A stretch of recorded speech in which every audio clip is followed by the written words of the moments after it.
क्या आपने कभी सोचा है क्यों कुछ लोग पूरी जिंदगी मेहनत करते हैं फिर भी पैसों की चिंता कभी खत्म नहीं होती, और कुछ लोग ऐसे भी होते हैं जो उतनी ही मेहनत करके धीरे धीरे फाइनेंशियल फ्रीडम की तरफ बढ़ते रहते हैं। क्या फर्क सिर्फ सैलरी का होता है?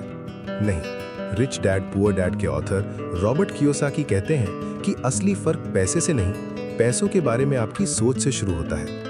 आज बात करेंगे इस किताब की 3 ऐसी सीखों की जो शायद आपको मनी को बिल्कुल अलग नजरिए से देखना सिखा दे। पहली सीख, सिर्फ सैलरी बढ़ने से इंसान रिच नहीं बनता।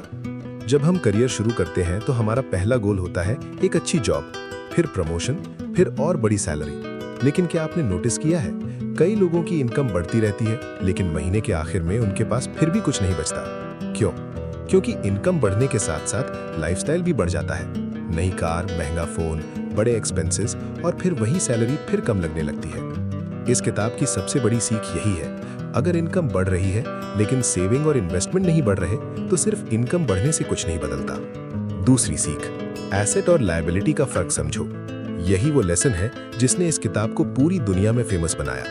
रॉबर्ट कियोसाकी कहते हैं, एसेट वो है जो आपके लिए पैसा कमाए और लायबिलिटी वो है जो आपकी जेब से पैसा निकालती रहे। अब सोचिए, अगर हर महीने आपकी इनकम का बड़ा हिस्सा सिर्फ ईएमआई और बिल्स में चला जाता है तो चाहे आपकी सैलरी कितनी भी बड़ी क्यों ना हो, फाइनेंशियल प्रेशर खत्म नहीं होगा। लेकिन अगर धीरे धीरे आप ऐसी चीजें बनाते हैं जो समय के साथ इनकम जनरेट करें तो आपकी फाइनेंशियल लाइफ बदल सकती है। इसलिए सिर्फ पैसा कमाने पर नहीं, पैसे को सही जगह लगाने पर भी ध्यान दीजिए। तीसरी सीख, फाइनेंशियल एजुकेशन कभी खत्म नहीं होनी चाहिए। हम स्कूल में मैथ सीखते हैं, साइंस सीखते हैं, हिस्ट्री भी सीखते हैं, लेकिन कितने लोगों को यह सिखाया जाता है कि बजट कैसे बनाते हैं, मनी कैसे मैनेज करते हैं, इन्वेस्टमेंट क्या होती है, रिस्क को कैसे समझते हैं। यही वजह है कि कई हाईली एजुकेटेड लोग भी फाइनेंशियल स्ट्रेस में जीते हैं, क्योंकि डिग्री इनकम दिला सकती है लेकिन फाइनेंशियल नॉलेज फ्रीडम दिला सकती है। इसलिए अगर आप हर महीने सिर्फ एक अच्छी फाइनेंशियल बुक पढ़ते हैं या मनी के बारे में कुछ नया सीखते हैं तो आने वाले कुछ सालों में आपकी सोच पूरी तरह बदल सकती है। अब एक सवाल खुद से पूछिए, अगर आज आपकी जॉब 1 महीने के लिए रुक जाए तो क्या आपकी इनकम भी पूरी तरह रुक जाएगी? अगर जवाब हाँ है तो शायद आज से फाइनेंशियल एजुकेशन शुरू करने का सही समय है, क्योंकि इस किताब की सबसे गहरी बात यही है, पैसे के लिए पूरी जिंदगी काम मत करो, ऐसा सिस्टम बनाओ कि एक दिन पैसा भी आपके लिए काम करे।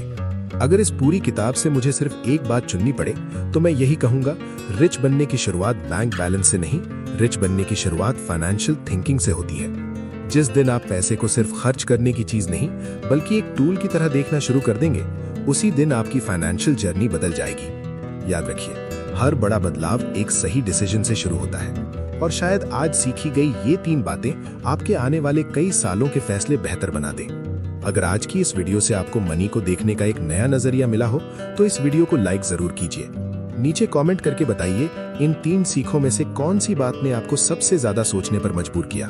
और अगर आप ऐसी ही दुनिया की बेस्ट सेलिंग बुक से निकले प्रैक्टिकल लाइफ लेसन्स आसान भाषा में सीखना चाहते हैं तो चैनल को सब्सक्राइब कर लीजिए, क्योंकि यहाँ हम सिर्फ किताबों के बारे में बात नहीं करते, हम उन आइडियाज की बात करते हैं जो आपकी सोच, आपके फैसले और आपका फ्यूचर बदल सकते हैं। तब तक सीखते रहिए, आगे बढ़ते रहिए, क्योंकि एक सही सीख सही समय पर मिल जाए तो पूरी जिंदगी बदल सकती है। मिलते हैं अगली वीडियो में।